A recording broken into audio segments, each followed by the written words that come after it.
Aula 6. Conteúdo: Gêneros textuais. Competência 6. Compreender e usar os sistemas simbólicos das diferentes linguagens como meios de organização cognitiva da realidade pela constituição de significados, expressão, comunicação e informação. Competência 7. Confrontar opiniões e pontos de vista sobre as diferentes linguagens e suas manifestações específicas. Habilidades: identificar os elementos que concorrem para a progressão temática e para a organização e estruturação de textos de diferentes gêneros e tipos. Inferir em um texto quais são os objetivos de seu produtor e quem é seu público-alvo pela análise dos procedimentos argumentativos utilizados. Bom dia, e dando continuidade a mais uma aula deste sábado, após a professora Sabrina trabalhar brilhantemente com vocês, nós vamos entrar nos assuntos de língua portuguesa, E para a gente iniciar o nosso trabalho, nós vamos convidar um parceiro, um coleguinha, que é o João. O João vai entrar para conversar conosco. Vamos lá, João? Bom, aí o João está trazendo o que mais cai no Enem, em língua portuguesa. E ele vai conversar conosco, ele está aí curioso nesses balões de mensagem, ele está impressionado. O que mais será que cai no Enem que nós precisamos trabalhar em língua portuguesa nesse período de aulão? Olha só, vamos ver. Funções da linguagem. Funções da linguagem cai em média 2 questões por prova do Enem. Ah, mas Joãozinho, tem um outro assunto que também cai. Vamos verificar aí quais são os outros assuntos que também caem na prova do Enem em língua portuguesa? Ah, nós temos o quê? Mas variação linguística, João? Exatamente. Sabe quantas questões de variação linguística caem no Enem? 5 questões. Então é bom a gente estudar e nós vamos ver aqui no aulão. Joãozinho, tem mais alguma coisa para cair no Enem? O que assuntos mais que caem no Enem? Vamos ver? Ah, o Joãozinho vai trazer aí interpretação textual. Boa, Joãozinho, muito boa. 10 questões de interpretação. Então, é necessário que nós prestemos bem atenção nos textos e nos gêneros que vem por aí, certo? Joãozinho, quais são as outras questões que mais caem no Enem? Quais são os outros assuntos? Vamos ver? Ótimo, gêneros textuais. Caem em média no Enem 6 questões de gêneros textuais, ok? Então é preciso que nós tenhamos certos cuidados. E hoje é a nossa bola da vez, que está aí parado para a gente dar uma olhada. Vamos ver uma com pausa, um pouco mais de preocupação, gêneros textuais. Então, o que são gêneros textuais? São maneiras de organizar as informações linguísticas de acordo com a finalidade, com o papel dos interlocutores e com as características da situação. Então, é bom observarmos, todas as vezes que nos comunicamos, todas as vezes que temos uma informação linguística para tratar com alguém, ela é organizada, certo? E essa organização, dependendo de quem vai ser o meu interlocutor, com quem eu vou falar, que linguagem eu vou utilizar, então ela tem uma estrutura, ela tem uma forma de se organizar. E é isso que nós vamos estudar hoje, gêneros textuais. E para isso nós vamos trazer um anúncio publicitário, Um dos gêneros que nós vamos estudar hoje é uma das formas de organização da comunicação e da informação linguística. Vamos ver? Ótimo, muito bem. Então, nós temos aí um anúncio publicitário. Esse anúncio publicitário é da Hortifruti. E hoje nós vamos identificar por que um anúncio publicitário ele está aí sendo veiculado. Ele tem uma finalidade, como todos os gêneros têm suas finalidades. Vamos ver qual é a finalidade do anúncio publicitário?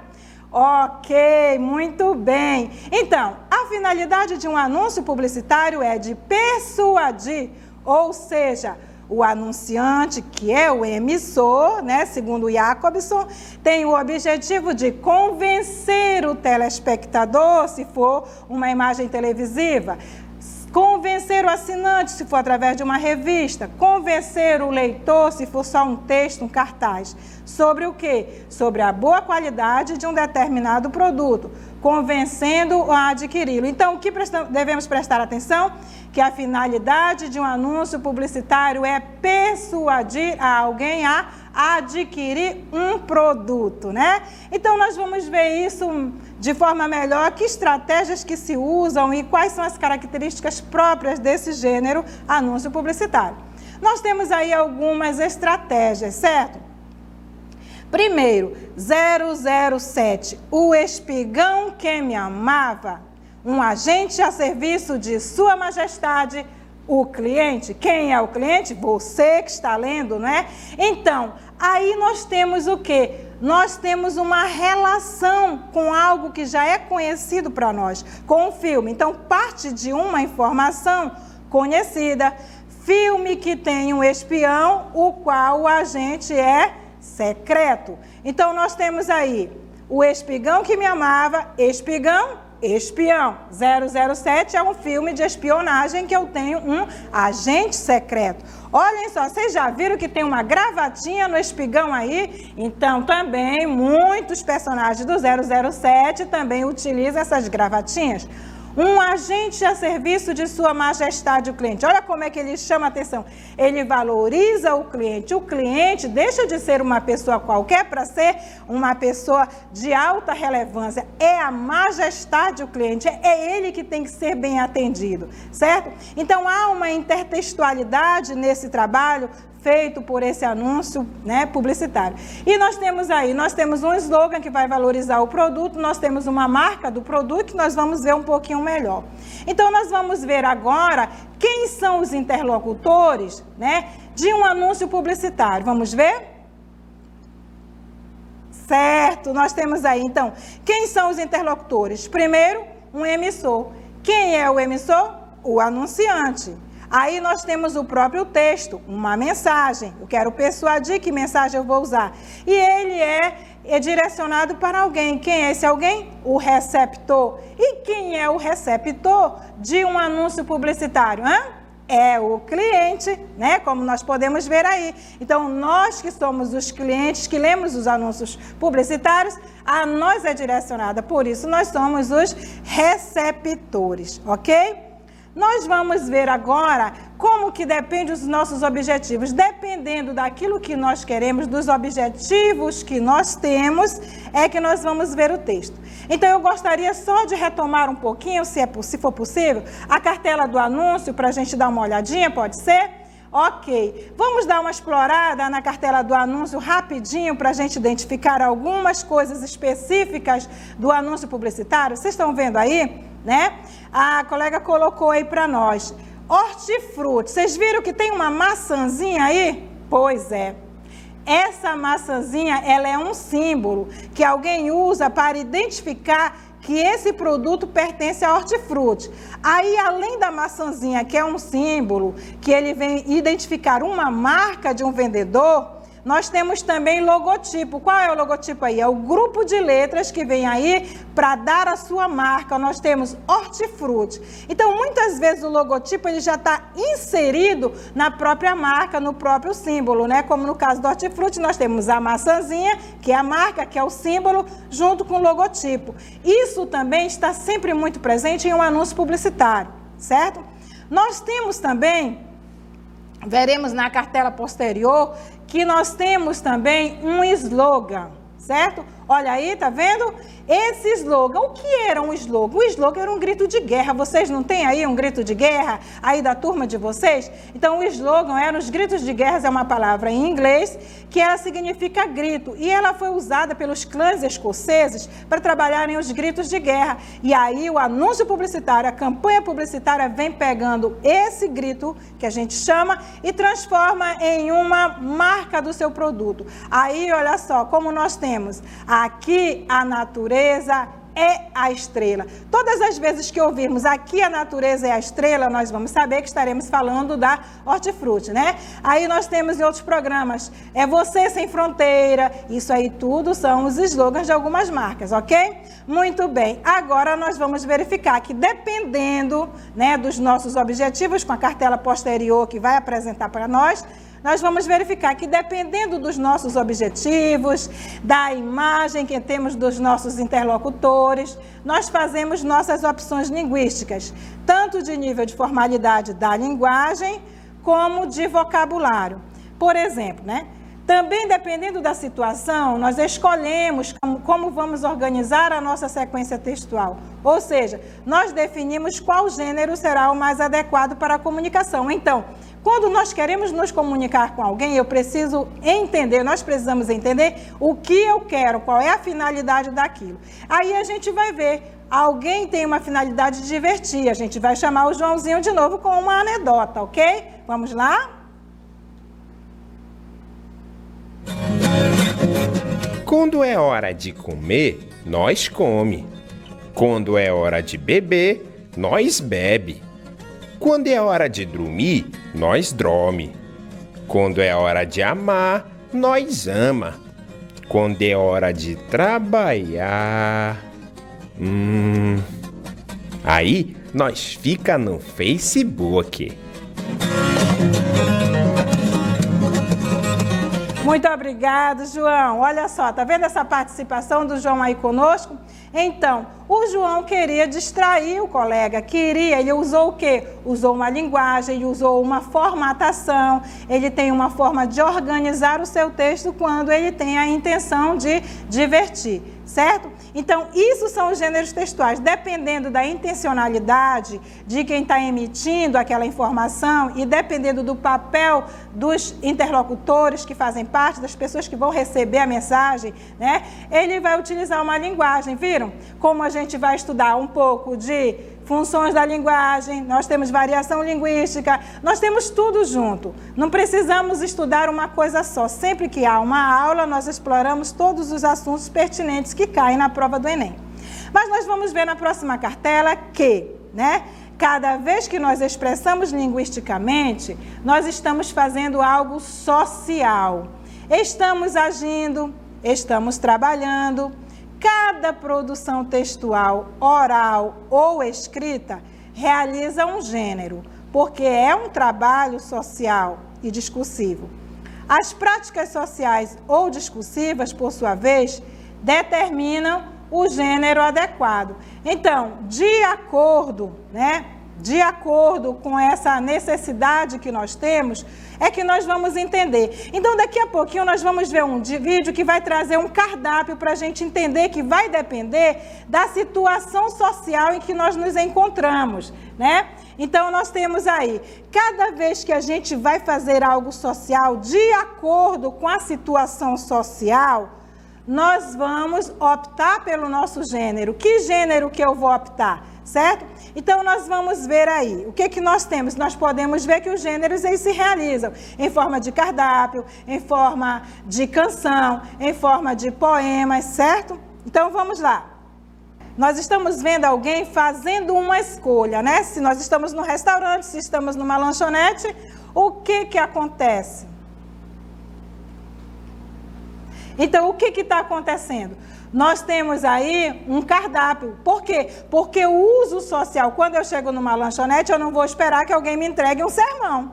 Eu não vou esperar que alguém me traga uma canção. Eu vou esperar que alguém me traga uma opção de escolha, certo? Então, o cardápio, ele tem um uso social. Por isso, nós precisamos dele, ok? Então, muito obrigada. Nós vamos ver agora como as classificações dos gêneros textuais estão ligadas à situação de uso, certo? Como nós vimos no exemplo. Então, como as classificações de gêneros textuais estão sempre ligadas à situação de uso do texto. As finalidades para as quais o texto é produzido podem alterar a classificação inicial. Isso é importante a gente perceber. Por quê? Porque cada texto só admite classificação após a análise dos fatores que envolvem sua construção. Observem isso, Isso é interessante para a prova. A estrutura linguística, as finalidades do texto e a situação social dos interlocutores. Então, nada de se precipitar, dizer isso é um cardápio, isso é um diário. A gente precisa ler o gênero até o final, ver para quem ele está sendo direcionado, para podermos identificá-lo como gênero. Por quê? Porque às vezes há uma mesclagem, uma mistura, uma hibridez de gêneros, como nós vamos ver na receita de herói, ok? Então vamos chamar a receita de heróis para se apresentar para nós, né? Nós temos aqui.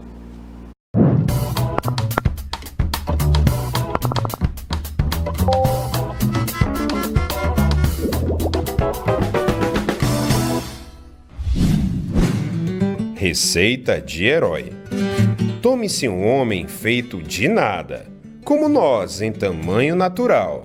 Embeba-se-lhe a carne lentamente, de uma certeza aguda, irracional, intensa como o ódio ou como a fome. Depois, perto do fim, agite-se um pendão e toque-se um clarim. Serve-se morto. Então, nós encontramos aí nesse material o quê? Uma hibridez, certo? Uma mescla de gêneros que nós temos, como vai aparecer na cartela agora, de receita de herói, foi declamada, e agora nós vamos ver nessa cartela que vem aí para vocês observarem, vou identificar com vocês. Então, receita de herói. O que eu pego primeiro? Tome-se um homem feito de nada, viu? O homem está sem nada, vai construção do homem. Aí nós temos tome-se. Qual gênero? É poema que trabalha tome-se? Não, né? São receitas médicas, prescrições médicas, né? Pois é. Então aí nós temos uma mistura de gêneros.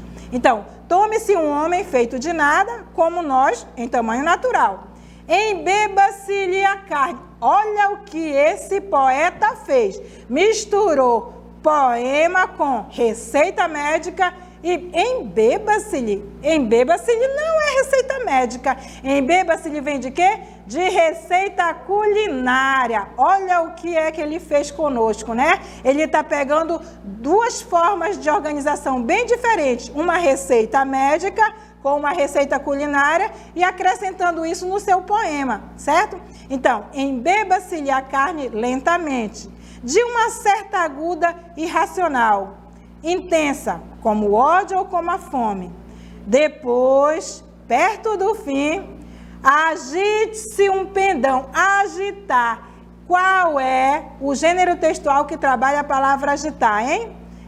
Quando você está com seu filho doente, com seu irmãozinho doente, né? Quando a gente está doente, que a mãe agita o remédio. Pois é prescrição médica que trabalha com agitar, certo? E aí ele usa, e toque-se um clarim, serve-se morto. Serve-se morto já é específico da receita culinária, vocês viram?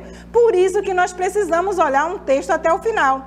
Ele é um poema? É um poema, mas neste poema tem contextualização de outros gêneros textuais, traz-se presente formatação de outros gêneros, e é isso que nós temos, né? Nós vamos verificar agora, na próxima cartela, observar que nós temos N possibilidades de gêneros textuais, certo? Nós temos muitas, qualquer conversa ao telefone, tudo o que nós falamos para nos comunicar são gêneros textuais, como os exemplos que nós vamos ver aí, certo? Então, exemplos de gêneros textuais. Olha só, quem foi assistir a Bela e a Fera, viram? A chamada bacana que fica nos cartazes, né? Às vezes a gente nem deu tempo de olhar na TV, na internet, nada, aí chega lá no cinema e vê esse cartaz convidativo, não é? Lindo. Então há uma exploração desse gênero muito grande.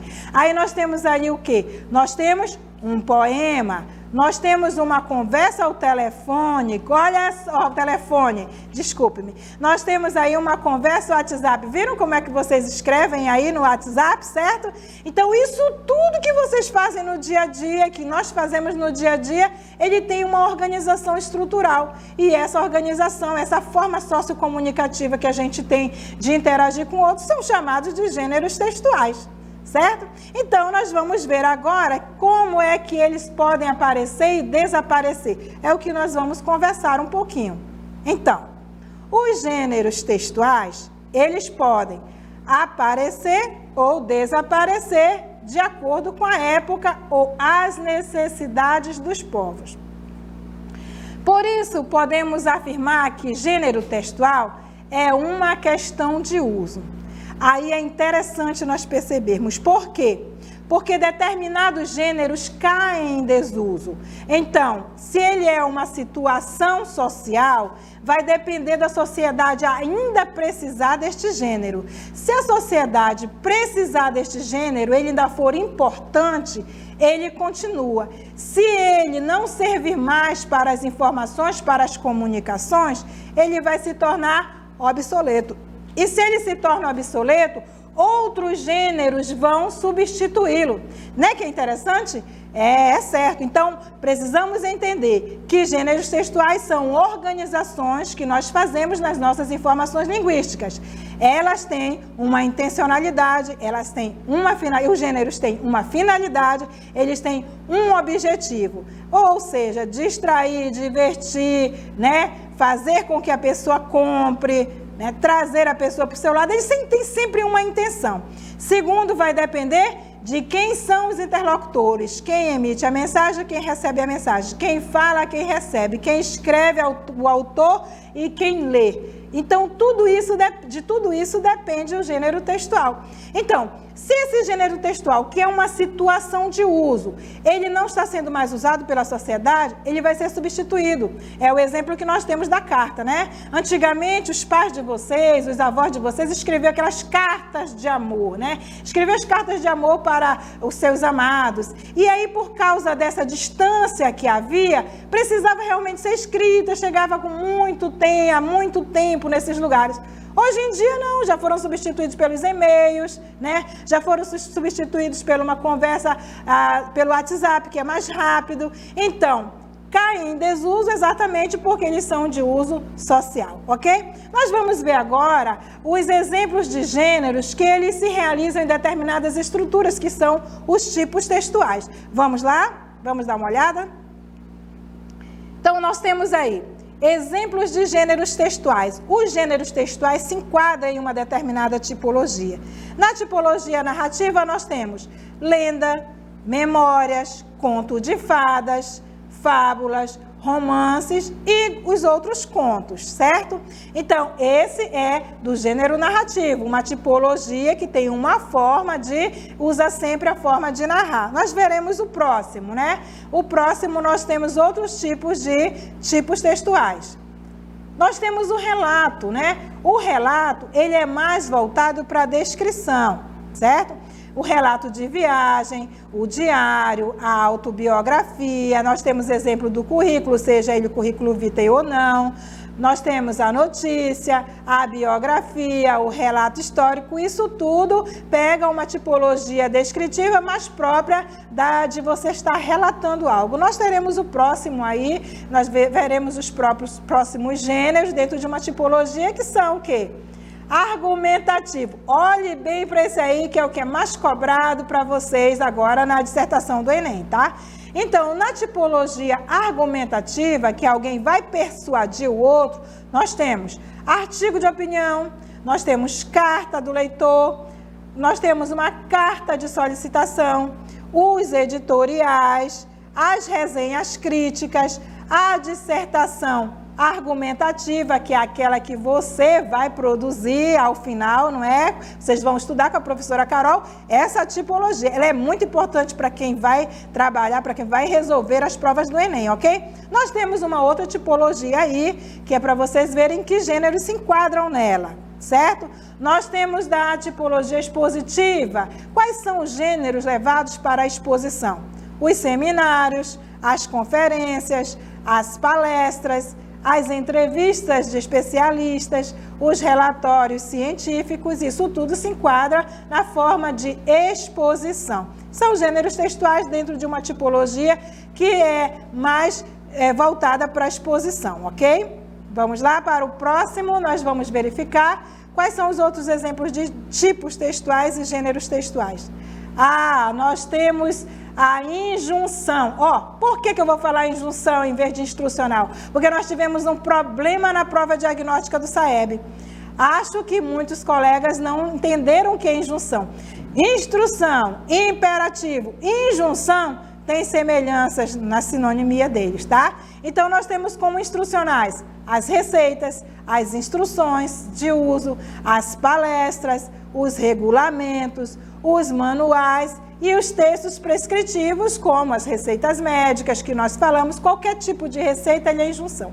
Eu gostaria de falar para vocês que existe uma outra tipologia que quase nós não vimos aqui, mas que são que são a prescrição, né? Prescrição nós já vimos, e nós temos também a predição. Os gêneros preditivos são aqueles, né? Alguém está prevendo o tempo, alguém traz um horóscopo, quem não leu o horóscopo também tem a predição, alguém prevê. Então, esse tipo de gênero também acontece dentro de uma tipologia, que é a tipologia preditiva.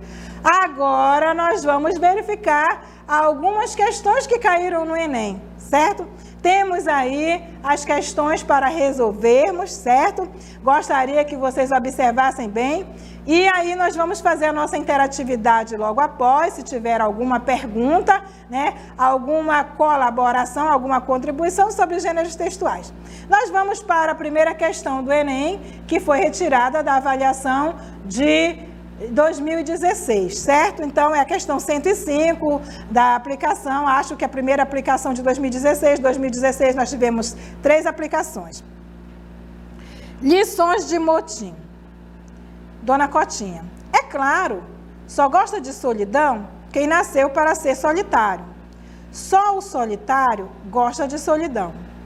Quem vive só e não gosta da solidão não é um solitário. É só um desacompanhado. A reflexão escorrega lá para o fundo da alma. Solidão é vocação. Besta de quem pensa que é sina. Por isso, tem de ser valorizada. E não é qualquer um que pode ser solitário. Não. Ah, mas não é mesmo. É preciso ter competência para isso.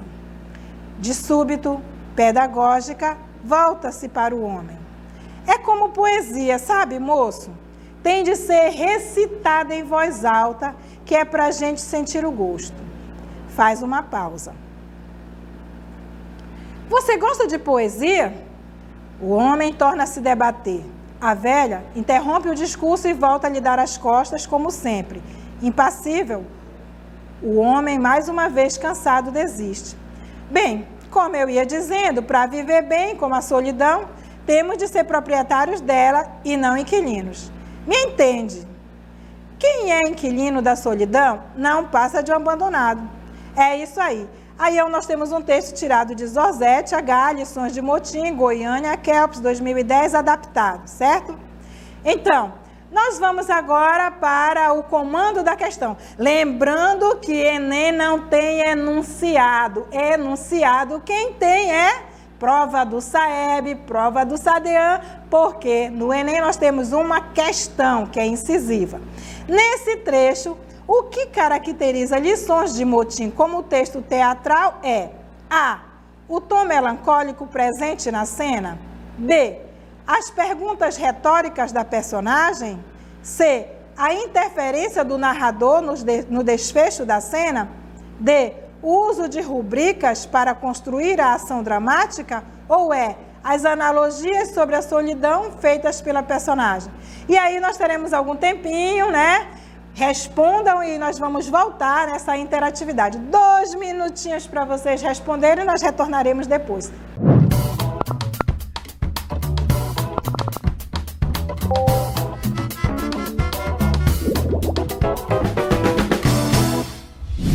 Iremos agora para o quadro observar essas respostas. Vamos confirmar se vocês gabaritaram mesmo? Vamos lá? Bom, então, em Lições de Motim, nós temos um texto considerado texto, nós temos um texto teatral. Nós temos um texto teatral, certo? Então, nesse texto, ele é tirado de uma dramatização, de um texto, ele é feito para encenar. Nesse texto, nós temos o quê? Nós temos a presença em caixa alta dos personagens. Na realidade, Lições de Motim, eu imagino que vocês devem assistir, porque é um teatro, né? Ele é feito para encenar. Então, nós temos personagens, eles são feitos no texto teatral, eles são escritos, indicados em caixa alta, ou seja, em letras maiúsculas antigas, né? Então, é próprio de um texto teatral. Outra coisa que esse texto traz de característica do teatro é exatamente o que nós chamamos de rubrica. O que são as rubricas? Rubricas, elas são as falas num segundo texto, porque todo texto que é teatral, ele tem um texto primário e um texto secundário. O primeiro texto, né, que a gente chama de primário, e tem um secundário. No secundário, eles estão as falas dos personagens, né? Desculpa aqui, secundário, aqui é um U, tá? Então, nós temos as falas dos personagens. Nesse texto secundário, nós temos a movimentação do personagem, a interpretação dele, aquilo que eles falam, certo? Então, vem sempre dentro de um parêntese, certo? Então, essa parte dentro de um parêntese que nós temos, eles são chamados de rubricas, né? Nós temos as rubricas. A rubrica aqui, o produtor do script, ele utilizou uma rubrica em caixa alta para identificar os movimentos e ele utilizou uma rubrica entre parênteses em letras minúsculas para utilizar, isso aqui também é chamado de rubrica, para utilizar as indicações de interpretação. Certo? Então, isso aqui, num texto dramático, num texto teatral, dentro de um script, o nome do produto feito teatral é chamado de script. Então, esse texto, ele não é encenado em si, ele é feito para se encenar. E isso nós chamamos de rubrica. Por isso, quando ele diz, nesse trecho, o que caracteriza Lições de Motim como um texto teatral... O que caracteriza Lições de Motim como texto teatral? O que caracteriza? O que eu preciso observar? A palavra caracteriza e o gênero. Então, o gênero, o texto teatral, ele dá a resposta certa, que o indicativo é uso de rubricas, porque foi específica, as rubricas específicas para mostrar o que o personagem fala. Gostaríamos de destacar a vocês que um texto teatral, mesmo feito no script como nós temos aí, certo? Aí no trecho mesmo para a gente dar uma olhada. Nesse texto aí que ele é feito para ser ensinado, certo? Então, um texto teatral, ele não é feito só para ser lido. Lido é o script dele, que vocês viram aí, que é para os diretores e os atores poderem se posicionarem, certo? Então, eles vão saber, as rubricas informam se eles vão se movimentar, se a casa tem um espaço, se eles vão virar para um lado, como é que eles vão se comportar e que interpretação eles vão fazer. Eu gostaria de ressaltar o que não está presente nesse texto, mas eu tenho que dizer para vocês. A maioria das rubricas, elas são escritas em itálico dentro do parêntese. Então, em outro texto que vocês encontrarem umas rubricas dentro do parêntese, que aqui é um texto secundário, que o ator vai falar, que o ator vai se manifestar, mas que estiver escrito em itálico, isso também são rubricas, porque essa é a forma mais utilizada e mais correta de utilizar as rubricas numa produção, caso você vá produzir um texto teatral, ok? Mas nós vamos agora para o próximo item, certo? Vamos para a próxima questão do Enem, certo? Temos aí a segunda questão do Enem. Nós temos uma campanha educativa, né, que diz: a água invisível. Assim como a água corresponde a até 70% do nosso peso, ela também compõe muito daquilo que comemos, vestimos e usamos, ainda que indiretamente. Cada quilo de carne bovina, por exemplo, exige em média 15 mil litros de água para ser produzido, desde a produção do alimento do gado até a limpeza de seus dejetos. O Brasil é um grande exportador de água na forma de soja e cereais. Um copo de cerveja, para ser produzido, precisa de 75 litros. 1 quilo de pão, 1.600 litros. Um ovo, 3.340 litros. Um lençol de algodão, 10.600 litros. Economizar bens de consumo e evitar o desperdício também é poupar água. Nós temos um texto publicado pela National Geographic Brasil, número 151, outubro de 2012, um texto adaptado. Nós vamos agora ao comando da questão, a questão que vem para esse texto. Nessa campanha publicitária para estimular a economia de água, o leitor é incitado a adotar práticas de consumo consciente, alterar hábitos de higienização pessoal e residencial, C, contrapor-se a formas indiretas de exportação de água, D, optar por vestuário produzido com matéria-prima reciclável. Letra E, conscientizar produtores rurais sobre os custos de produção. Então, nós vamos ver já quais são as respostas, qual é o gabarito aí. Vocês marquem aí e nós já vamos dar uma corrigida. Então, nós temos aí um minutinho só, porque eu estou excedendo no tempo, né? Conversa demais, falar sobre o gênero é muito importante. Mas respondam aí que nós vamos corrigir, ok?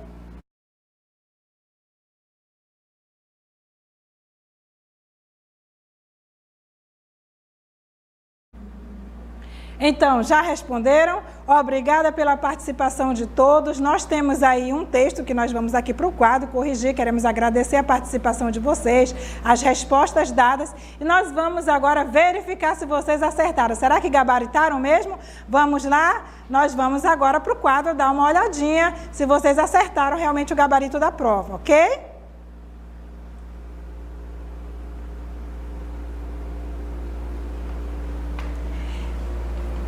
Então,